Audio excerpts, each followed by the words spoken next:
Linchamiento mediático, protección al ciudadano o protección a las estructuras del poder. La ley de comunicación en el Ecuador sin duda ha sido una de las leyes más controversiales generadas en el periodo de Correa. Recordemos que uno de los primeros pasos para la creación de esta ley fue introducir en la Constitución el artículo 312, donde se contempla a los medios de comunicación como actores que deben someterse a la normativa del Estado. Quien va a ser garante de la libertad de expresión en la nueva Carta Magna, y en las disposiciones transitorias se prohibía al sector bancario poseer medios de comunicación.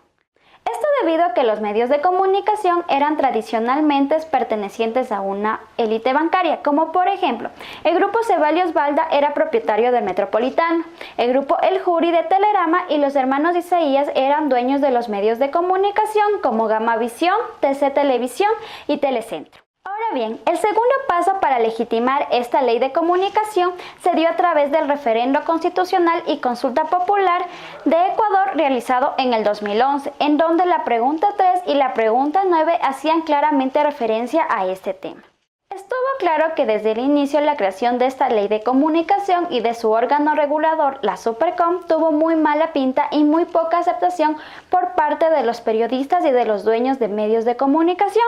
que aseguraban que esta ley limitaba los derechos de prensa.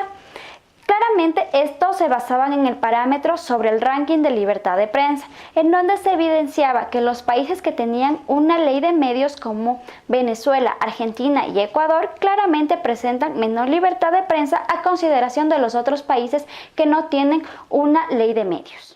Pero sin duda uno de los argumentos más fuertes para considerar a esta ley de comunicación como un obstáculo a la hora de expresarse libremente fue el artículo 26, en donde hace referencia al linchamiento mediático, en donde se manifiesta que queda prohibida la difusión de información que de manera directa o a través de terceros sea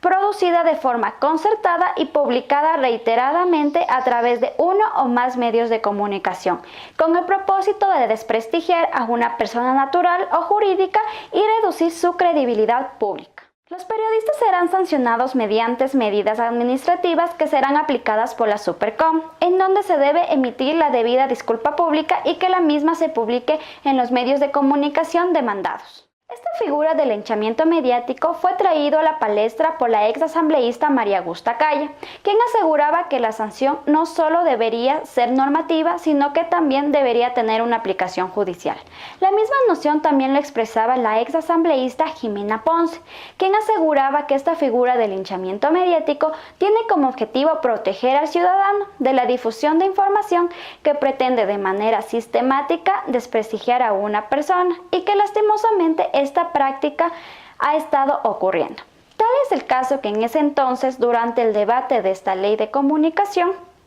se formó un colectivo de víctimas de acoso mediático, en donde la principal vocera fue Sandra Correa, quien aseguraba que su honra e integridad fueron perjudicadas a raíz del escándalo del sobreprecio de la mochila escolar en el gobierno de Abdalá Bucaram. Y es a partir de esto que varios periodistas aseguran que esta figura de linchamiento mediático es un invento oficial para evitar y disuadir a la prensa independiente que investigue. En el caso de Copia jamás se judicializó, solo fue el repetir de ellos. Y yo lo que pedí es que me hagan un juicio, y nunca me lo hicieron. Y en el caso de la mochila escolar, me hicieron un juicio previo disparo de culpabilidad por parte de Vistazo, la televisión y el comercio.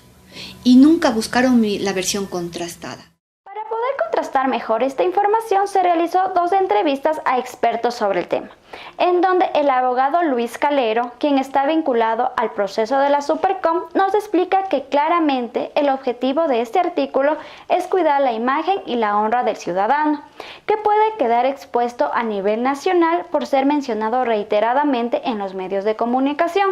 teniendo en cuenta que puede que la información que sea transmitida sea errónea. Otra de las cosas que nos supo manifestar fue que este artículo no tiene la intención de ser un obstáculo periodístico y que tampoco es un seguimiento a los medios de comunicación privados, en donde recalca que una de las demandas al linchamiento mediático fue hecha a un medio de comunicación público, en donde se sancionó al canal TC Televisión por el caso del actor David Reynoso, por lo cual asegura que la Supercom regula los medios de comunicación de manera neutral. Pero En este punto tenemos que tomar en cuenta que el 33% de denuncias a medios de comunicación han sido por parte de funcionarios públicos, por lo cual, a la hora de entrevistar a Gustavo Abad, quien es docente de la Facultad de Comunicación Social de la Universidad Central del Ecuador, él nos supo manifestar que esta ley de comunicación no se la puede considerar como algo bueno o malo, sino que hay que señalar los diferentes matices que ha tenido. Es decir, él considera que la implementación de una norma jurídica es algo necesario, sobre todo para la convivencia en una sociedad. El problema es el uso político y la aplicación que se da de la misma, en donde ciertos elementos de esta ley han hecho énfasis en sancionar el trabajo periodístico, como es el caso de este artículo sobre el linchamiento mediático, en donde el docente asegura que este artículo sirvió para que algunos funcionarios que daban indicios del mal manejo de recursos se apoyaran en este elemento para evitar ser investigados, por lo cual claramente da lugar a un obstáculo periodístico a no poder indagar más sobre este tema, reduciendo así la cobertura informativa, lo cual ocasiona que los ciudadanos tengan un límite de información. Algunos ejemplos claros sobre esto es el caso de Yanedy Nostroza, sobre la subasta inversa corporativa de medicamentos que realizó el Servicio Nacional de Contratación Pública, SERCOP. Fue sancionada por la Supercom, en donde le advirtieron de abstenerse de reincidir, por lo cual esta investigación quedó sin conclusión ni tampoco ninguna autoridad ha tratado de investigar este tema. Un segundo caso es el de Fernando Villavicencio, el cual denunció hechos turbios en Petroecuador y lo hizo antes de los Panama Papers. También fue sancionado por esta ley, pero claramente el tiempo le dio la razón. Actualmente, una de las denuncias basadas en este artículo se dio por el asambleísta Augusto Espinosa, quien denunció a Diario Expreso ante la Supercom. El legislador cree que fue afectado por el seguimiento informativo que se dio sobre el rotativo del escándalo de abuso infantil en las escuelas y los cuestionamientos a su gestión, cuando fue ministro de Educación en el gobierno anterior. Este pedido de juicio político no tiene ningún fundamento jurídico. Se me acusa injustamente de violar 3 artículos constitucionales